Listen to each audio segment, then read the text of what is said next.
Hey, it's Jake Mace with JakeMace.com, and I'm here with David-Dorian Ross with David-Dorian-Ross.com. And we were just talking about Tai Chi and how my opinion is that if you go to 10 different Tai Chi teachers, you might hear 10 different pronunciations of some of the fundamental moves that are contained within Tai Chi. So we were talking about how to really pronounce certain key movements from Tai Chi in Mandarin.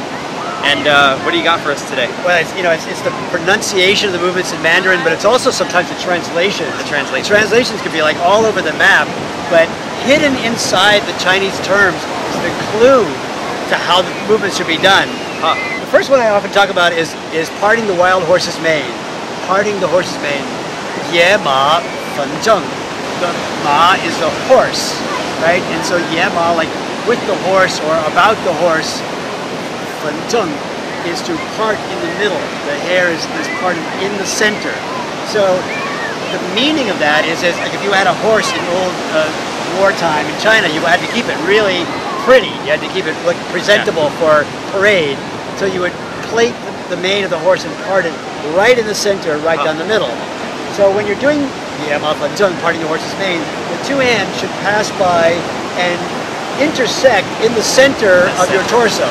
Right? That's the place where they pass by each other and then open up, just like you're combing the mane of the horse. Okay. Cool. But not ma over here, parting the horse's mane over your shoulder. It's yema fen zheng, right in the middle. Another one I really like is the movement that's often translated as waving hands like clouds. It's one of my favorite movements, right?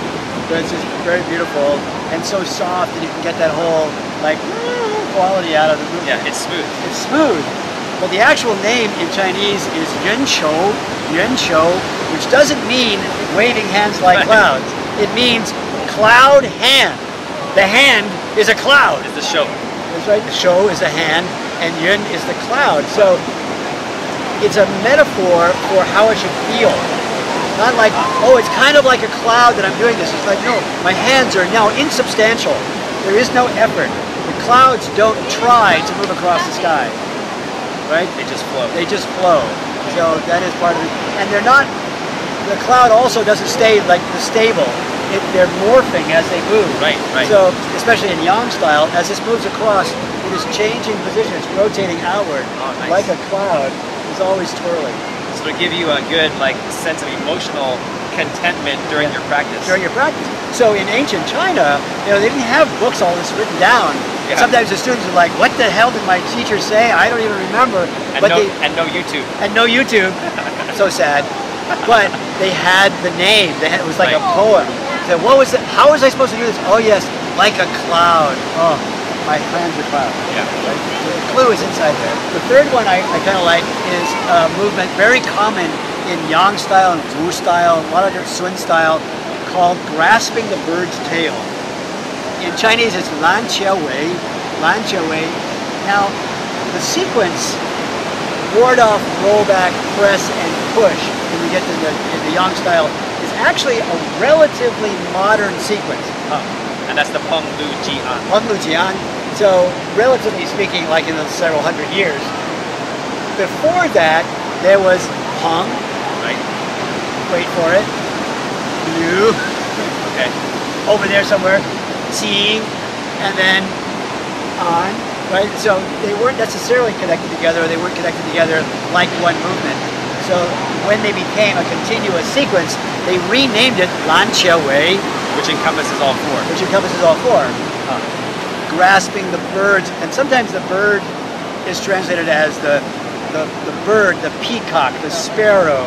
But the original word, the swallow, I heard all kinds. The original bird, however, was the phoenix. Okay.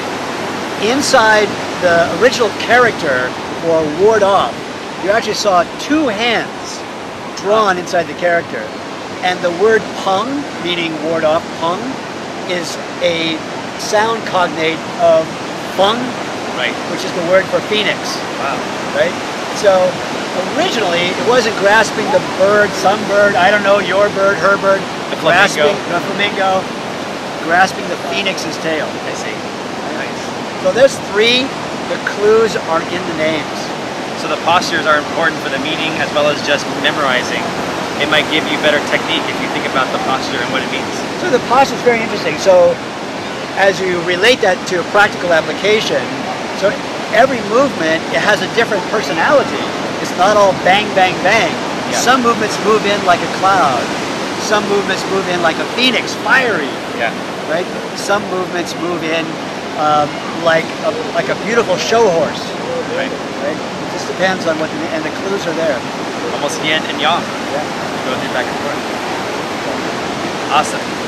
Great information for you guys for your next time you go to your class or practice or teach your Tai Chi, and you guys can hopefully impart some of this wisdom with your fellow students or some of your actual students.